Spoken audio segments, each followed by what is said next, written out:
Hey guys, welcome to Anatomy of a Movie News for this week, July 9th. Now, Marissa, I want you to start us off with some really exciting happy news. Yes, I think it's pretty exciting. Dumbo live action remake is coming from a Transformers writer. The Transformers writer for the new film that just came out, Aaron Kruger, is set to write the live action remake for Disney.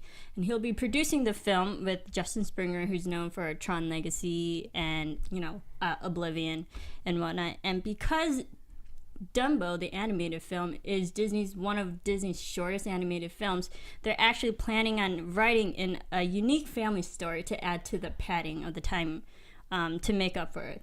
That makes sense. I was like, why are they adding in such a writer? I feel like they have the script ready, but they do probably have to add more to this film to make it longer, and I think it's probably pretty hard to just do a live action of a bunch of circus animals. Yeah, now, so will they be using real animals with, because there's the birds who dance, that was one of my favorite scenes. The crows. Right. The crows who dance, and then the elephant itself, obviously. I hope they use some real animals here and there, but it's actually presumably said that Dumbo himself will be rendered in animation CG rendering. Wow. Well, he does fly. And so. you have him have giant ears. Giant ears. Yeah. The whole point, finding a real elephant with oversized ears to that extent might be a little difficult. I would love to see a real elephant, though.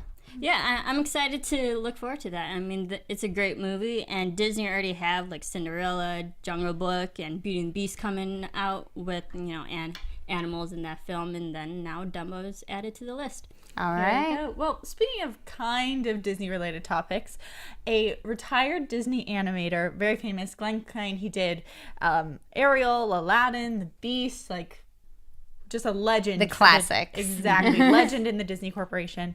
He recently released a new short called Duet. It's under, I think, 3 minutes. It's really good. But he did this in partnership with Google.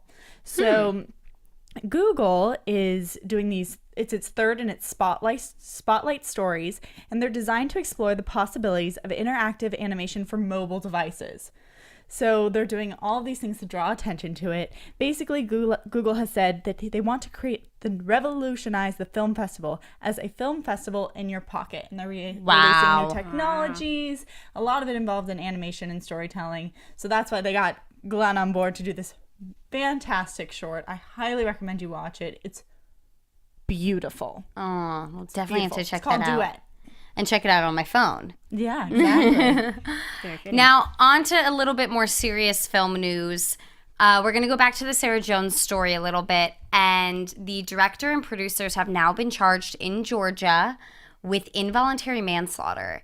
Now, this is a big case in the film industry, especially in the Southeast. And it's just a really important for all the under the line folks that, to help protect them. And this is just really serious, and it's getting really interesting, and seeing how the film community and the film industry is getting behind Sarah Jones and her family, and really thinking this is what needs to happen. It's just really intense. And it is. And for those of you who don't know a little bit more about the Sarah Jones case, is she was working on a film. And I think you said she was... I don't forget if she was either a PA or an AD, but they were basically trespassing around a train trestle. And the director and the producer had her go up, and she was running the sticks. And a train that they didn't know was coming, it was a freight train, came by, and then she died. So that's why it's just it's really just intense and important, and so we'll be following and updating you guys on what else is happening with the Sarah Jones case and how the film industry is reacting to all of it too. Especially because we do have so much talk about films being unionized, and a lot of projects get SAG, and people have so many restrictions and complain about all of the qualifications they have to have, all of the permits. But this is really the reason why, and this is why it's causing so much talk, is because real dangers can happen on sets. Yeah, and for this sure. is a real person, and it's all about solidarity, because you work as a film crew, and if it could have happened to anybody, really. No. Yeah. All right. In other news, in the movie-going experience, AMC movie theaters are actually aiming to boost their sales by installing fully reclining seats. They have $600 million revamp. $600 million. That's a lot. That sounds crazy. And I know there are movie theaters that are lounges and, dine-in theaters, and those are all great and a fun experience. But I don't know if I necessarily want to be laying down next to a stranger. Exactly. I think that in some theaters this does work, where it's an intimate theater. You're maybe surrounded by, I don't know, 20 other people. But you're talking about AMC, which has these giant houses fitting like upwards of 200 people sometimes. Can you imagine 200 people laying in recliners? Like, that's a little much. You're going to fall asleep. You're in a dark room. That's crazy. Yep. Well, they're planning on the remodeled facilities will cost anywhere from $350,000 to $500,000 per auditorium, and they're actually removing about 50 to 70% of the already existing seats. So there's going to be a less amount of seats in the theaters. That's still like 50%. It's like still 100 seats in some of their facilities. Still a good amount. The new seats are 30% wider. So, and then also, Is that to make up for how fat America's getting? to make up for the lack of seats. But actually, while installing, the attendance of AMC has risen 80% at the box office revenues, and was up more than 60% at the 37 converted AMC venues. So I'm just going to assume with this investment that they're also going to be pushing up some ticket prices. Yeah, that's what think that sounds so like. too. I think so.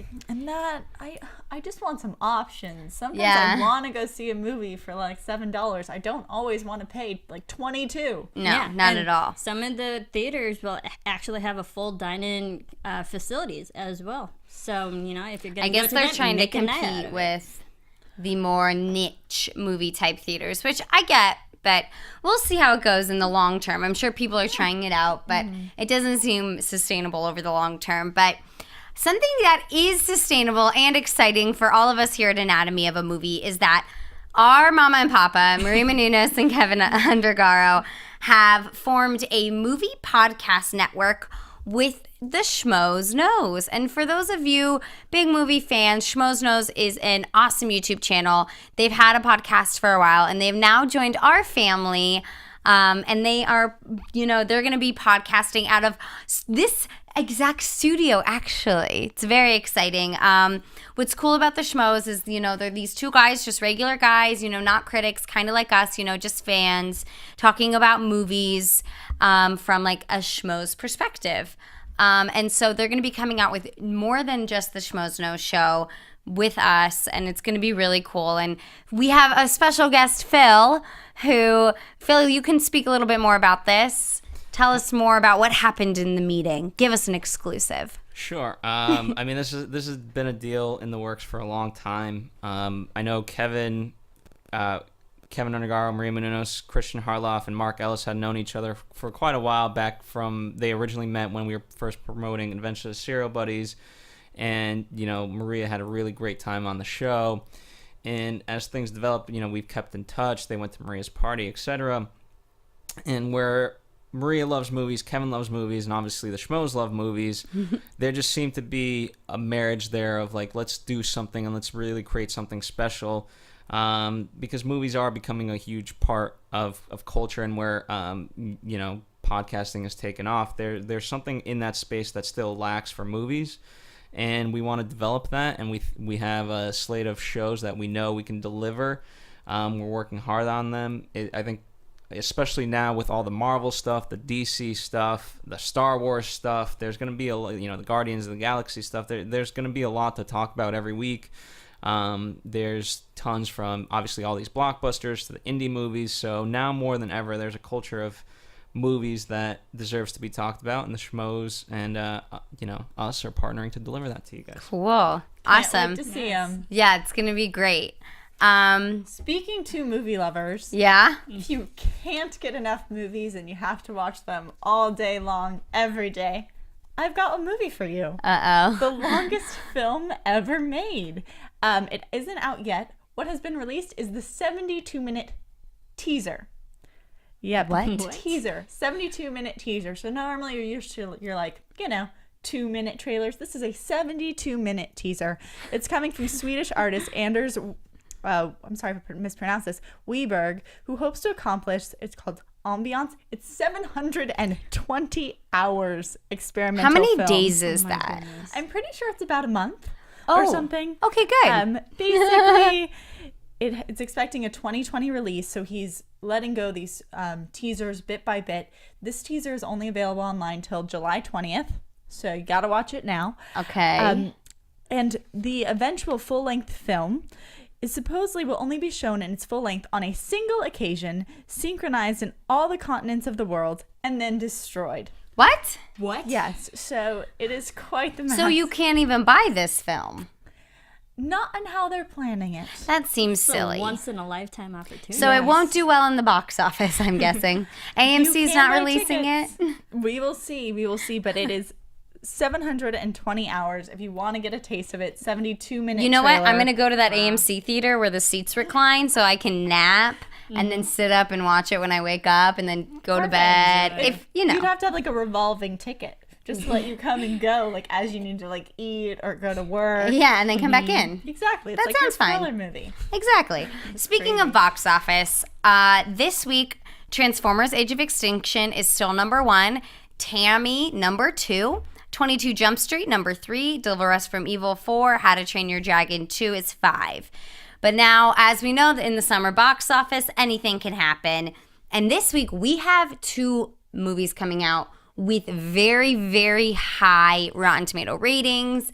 They're coming in with a lot of steam. One of them is Dawn of the Planet of the Apes, 95% on Rotten Tomatoes, which is really, That's really good for such a Really blockbuster. high. Yeah, I was not expecting that. Yeah, and we'll actually be doing a dissection of Planet of the Apes on this week on Friday. So you guys can check that out. Go see the movie and then tune in on Friday.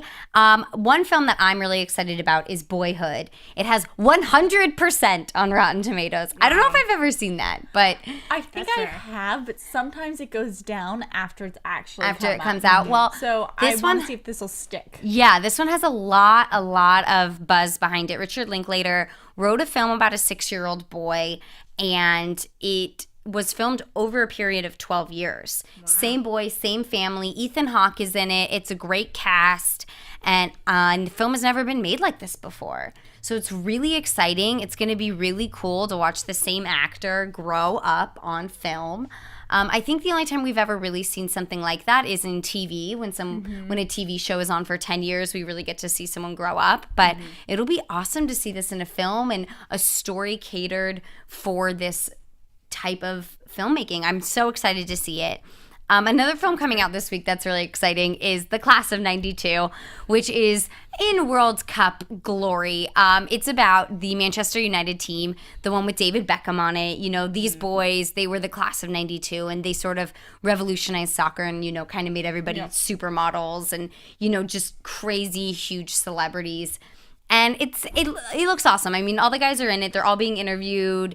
And it just looked like the best time ever. I wish I was on their soccer team in 92. I'll watch it. Yeah, Yes, all I right. did in practice. Oh, exactly. So that's the big box office stuff happening this week. You know, be sure to tune in to our Planet of the Apes dissection, guys. And we will see you next week. Who dance. Like, that was one of my favorite scenes. The crows. Right. The crows who dance, and then the elephant itself, I mean, obviously. I hope they use some real animals here and there, but it's actually presumably said that Dumbo himself will be rendered in animation CG rendering. Wow. Well, The Transformers writer for the new film that just came out, Aaron Kruger, is set to write the live-action remake for Disney.